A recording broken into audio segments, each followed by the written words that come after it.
सत्संगत जी, एक बार तुलसीदास जी से किसी ने पूछा कि कभी कभी भक्ति करने को मन नहीं करता, फिर भी नाम जपने के लिए बैठ जाते हैं क्या? उसका भी कोई फल मिलता है?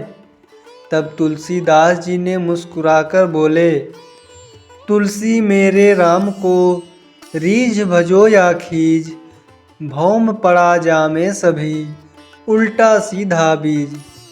सत्संगत जी, कहने का भाव है कि भूमि में जब बीज बोए जाते हैं तो यह नहीं देखा जाता कि बीज उल्टे पड़े हैं या सीधे पड़े, फिर भी कालांतर में फसल बन जाती है। इसी प्रकार नाम सुमिरण कैसे भी किया जाए, इसके सुमिरण का फल अवश्य ही मिलता है। गुरु प्यारी साध संगत जी, बड़े प्यार से कहिए जी, धन निरंकार जी। आशा करते हैं कि आप सभी संत महापुरुष सतगुरु माता जी की असीम कृपा से जहाँ भी होंगे सेवा सिमरन और सत्संग करते हुए सतगुरु के चरणों से जुड़ करके स्वस्थ होंगे, खुश होंगे, प्रसन्न होंगे। सत्संगत जी, आज के टॉपिक का नाम है प्यार बढ़ाएं दीवार गिराएं। सत्संगत जी, धरती पर दीवारें भी हैं जो बांटती हैं, दूरियां बढ़ाती हैं, और पुल भी हैं जो जोड़ते हैं, पास लाते हैं। सगे भाइयों में भी वाद विवाद, क्रोध विरोध बढ़ने पर रातों रात घर की आंगन में दीवारें उग आती हैं जो परिवारों को सख्ती से बांट देती है। सत्संगत जी, जर्मनी पहले संयुक्त देश था, आज भी है, लेकिन बीच में कुछ समय के लिए वहाँ के लोग जो एक जाति, एक रंग, एक नस्ल, एक राष्ट्र के लोग थे, एक दूसरे से कट बट गए और देखते ही देखते उनके बीच में बर्लिन की ऊंची दीवार खड़ी हो गई। सत्संगत जी, उन्हें बांटने वाली वह दीवार वर्षों वर्षों तक ऊंची खड़ी रही और बाद में उसे ढाही जा सकी जब उनके मनों में यह एहसास जगा कि हमारे द्वारा बनाई गई यह दीवार 100% अनावश्यक है। यह हमें बांट रही है, जोड़ नहीं रही है। इसीलिए बिना विलंब किए इसे गिरा देनी चाहिए। सत्संगत जी, बैर नफरत की प्रतीक वह दीवार आज वहाँ नहीं है, क्योंकि सभी के मनों में प्यार बढ़ाने वाली भावना बलवान हो उठी। भारत में भी विभाजन से पूर्व संयुक्त पंजाब हुआ करता था, फिर आपसी बैर नफरत का भाव इतना प्रबल हो उठा कि उसे आज तक उस रूप में वापस नहीं लाया जा सका। चीन में भी कभी सीमा रेखा पर शत्रु से बचाव के लिए विशाल दीवार बना ली गई, लेकिन बदले इतिहास में दीवार के दोनों ओर अब एक ही चीन राष्ट्र है। आज चीन की दीवार किसी बड़े खिलौने की भांति पर्यटकों के आकर्षण का केंद्र बनी हुई है। दीवारें इसी तरह बैर नफरत के कारण उपजती रही है और प्रीत प्यार की बाढ़ आने पर ढहती रही है। इसीलिए सतगुरु बाबा हरदेव जी महाराज जी ने कहा है, बैर नफरत की दीवार गिराएं, आपस में सब प्यार बढ़ाएं। चाहे दीवार ढाहने की बात हो या आपसी प्यार बढ़ाने की बात, यह कार्य हम सबको मिलजुल कर करना होगा। प्रायः तर्क दिया जाता है कि दीवारों की आवश्यकता तो है, वरना कमरे की छत कहाँ टिकेगी। मौसम के उतार चढ़ाव से बचाव कैसे संभव होगा। यहाँ यह ध्यान रखना होगा कि घर की छत को सहारा देने वाली दीवारों में भी इंसान स्वयं के आने जाने के लिए दरवाज़ा तथा वायु और प्रकाश आने के लिए खिड़की तथा रोशनदान अवश्य रखता है। धरती पर विशाल सागर हैं, लेकिन वहाँ कोई दीवार नहीं है। विशालकाय समुद्री मछलियाँ 7 समुंदरों में कोई भेदभाव नहीं रखती हैं और वे कहीं भी निर्बाध रूप से आती जाती हैं। खुला आसमान है पर वहाँ पर कोई दीवार नहीं है। साइबेरिया के पक्षी हजारों मील की यात्रा करके भारत की भरतपुर झील में प्रवास करने के लिए आ जाते हैं और फिर स्वेच्छा से सभी वापस लौट जाते हैं। लेकिन धरती पर रहने वाला इंसान दीवारों के बिना रहना ही नहीं चाहता है। मानो बर्लिन और चीन आदि में दीवारें बनाने, ढहने या व्यर्थ हो जाने के अनुभवों से इसने कुछ सीखा ही नहीं। इन ईंट गारों की दीवारों से भी भयावह दीवारें हैं। जाति, धर्म, रंग, नस्ल, भाषा, वेशभूषा और खान पान की विविधता के भेदभाव की दीवार। यह विविधताएं तो हैं परमात्मा की बनाई हुई सुंदरता, लेकिन इंसान भेदभाव के कारण इसे वैर नफरत का मूल आधार बना बैठा है। किसी ने क्या खाया, क्या पहना, किस भाषा में बातचीत किया, किस धर्म पर, किस ग्रंथ पर आस्था रखी या नहीं रखी, वैर नफरतों के कारण हमारी प्यारी सी सुजला सुफला धरती बार बार लहूलुहान होती है। हर युग में संतों महापुरुषों ने इसके बचाव का उपाय सुझाया है और इसके लिए प्यार सद्भाव बढ़ाने का सूत्र दिया है। ये दुर्भावनाएं आंतरिक प्रदूषण को जन्म देती रही हैं और प्रदूषण चाहे आंतरिक हो या बाहरी हो, दोनों ही हानिकारक हैं। साथ संगत जी, नव वर्ष का स्वागत करें, दिल से शुभ कामनाओं का आदान प्रदान करें, दिल से इस संकल्प के साथ कि इस नव वर्ष के पल पल का सदुपयोग आत्म उत्थान और विश्व कल्याण के लिए करेंगे। आइए नव वर्ष में संकल्प लें, बैर नफरत की दीवारों से रहित संसार का सृजन का, प्यार, नम्रता और विशालता के विस्तार का, मानव में भेदभाव रहित आदर्श विश्व के निर्माण का और इस महान कार्य को पर उपदेशक बनकर नहीं, आत्म उत्थानवादी बनकर पूर्ण करने का संकल्प लें। कुछ ना बिगड़ेगा तुम्हारा गुरु शरण आने के बाद, हर खुशी मिल जाएगी चरणों में झुक जाने के बाद। प्रेम की मंजिल में राही कष्ट मिलता है ज़रूर, पर बीज फलता है सदा मिट्टी में दब जाने के बाद। साथ संगत जी, एक गृहिणी वो रोजाना की तरह आज भी फिर ईश्वर का नाम लेकर उठी थी।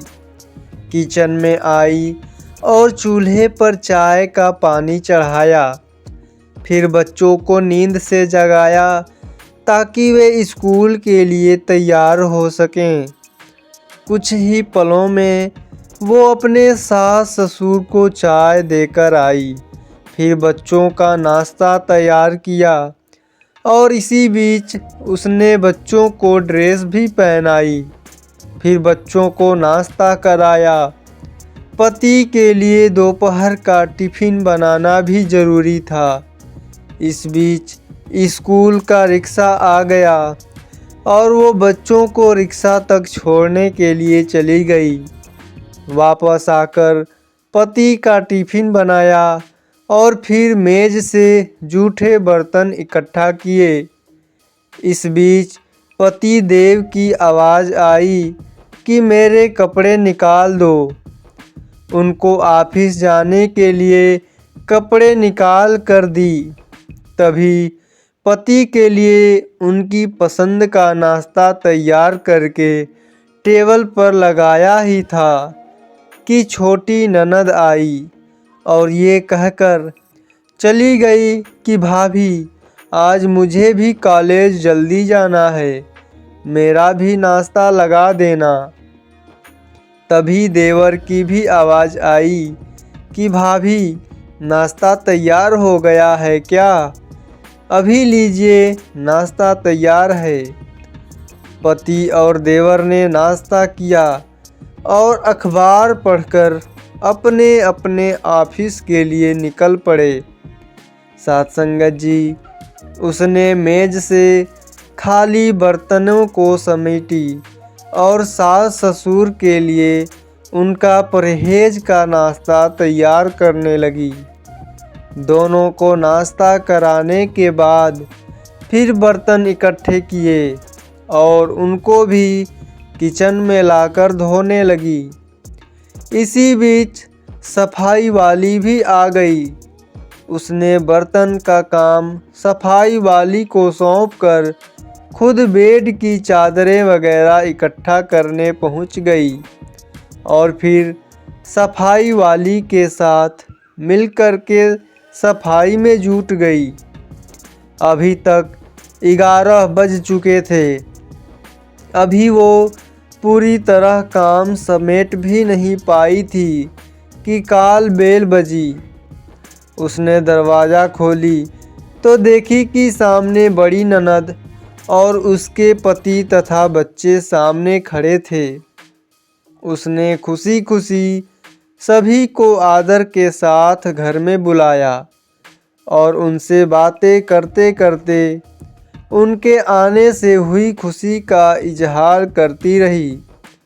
ननद की फरमाइश के मुताबिक नाश्ता तैयार करने के बाद अभी वो ननद के पास ही बैठी थी कि सास की आवाज़ आई कि बहू खाने का क्या प्रोग्राम है।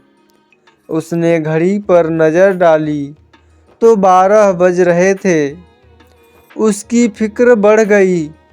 वो जल्दी से फ्रिज की तरफ लपकी और सब्जी निकाली। फिर से दोपहर के लिए खाने बनाने में जुट गई।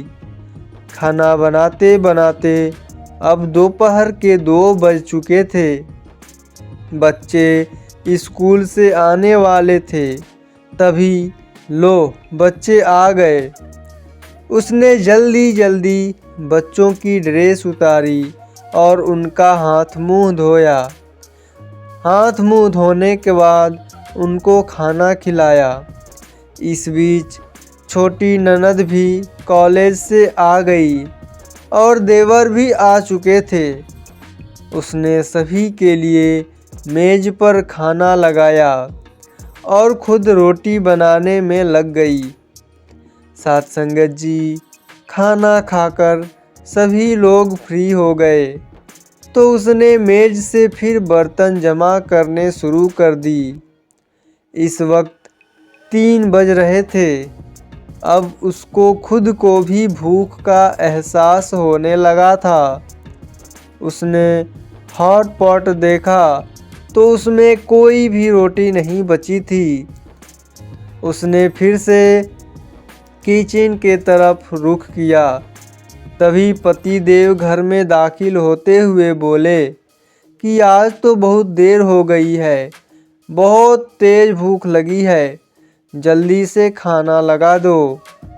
उसने जल्दी जल्दी पति के लिए खाना बनाया और मेज पर खाना लगाकर पति को किचन से गर्म रोटी बनाकर ला कर देने लगी। सत्संगत जी, अब तक 4 बज चुके थे। अभी वो खाना खिला ही रही थी कि पति देव ने कहा कि आ जाओ, तुम भी खा लो। उसने हैरत से पति की तरफ देखा तो उसे ख्याल आया कि आज मैंने सुबह से कुछ भी खाया ही नहीं है। इस ख्याल के आते ही वो पति के साथ खाना खाने के लिए बैठ गई। अभी पहला निवाला उसने मुंह में डाला ही था कि आंखों से आंसू निकल आए।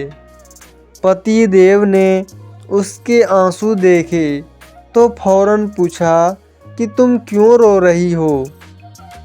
वो कुछ देर तक खामोश रही और सोचने लगी कि इन्हें कैसे बताऊं कि ससुराल में कितनी मेहनत के बाद ये रोटी का निवाला नसीब होता है और लोग इसे मुफ्त की रोटी बताते हैं।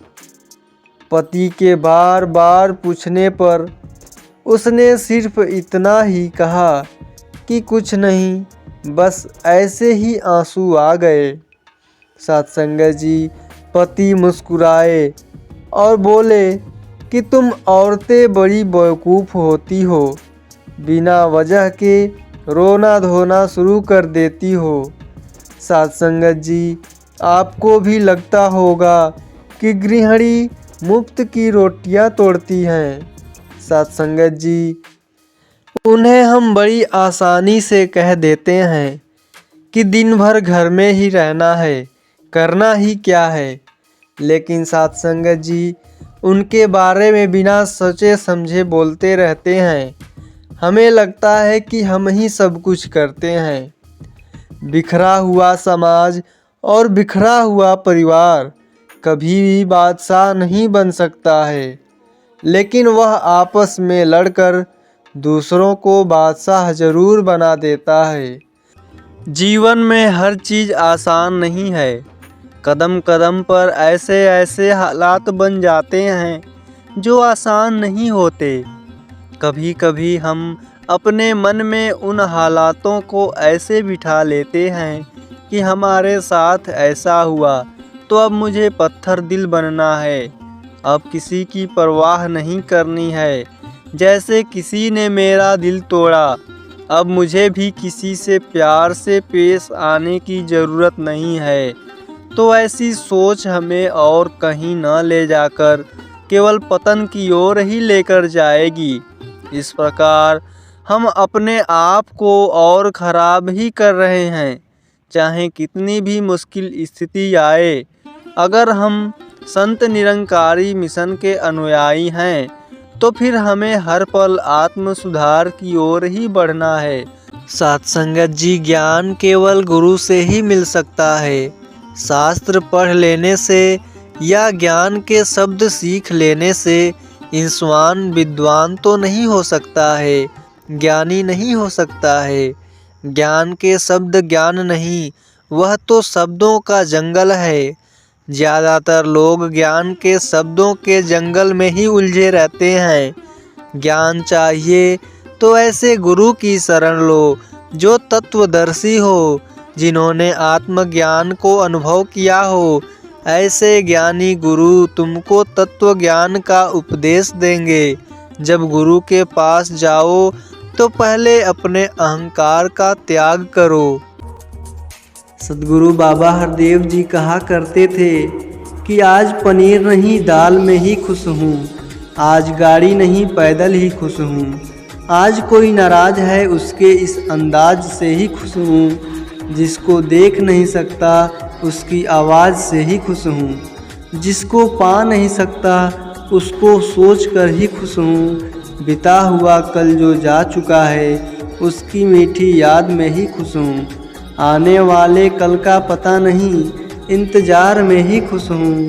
सत्संगत जी, उम्मीद करते हैं कि आज की यह टॉपिक आप सभी संतों को ज़रूर पसंद आई होगी। फिर मिलते हैं ऐसे ही अगले सुंदर टॉपिक में। साथ संगत जी बड़े प्यार से कहिए जी, धन निरंकार जी।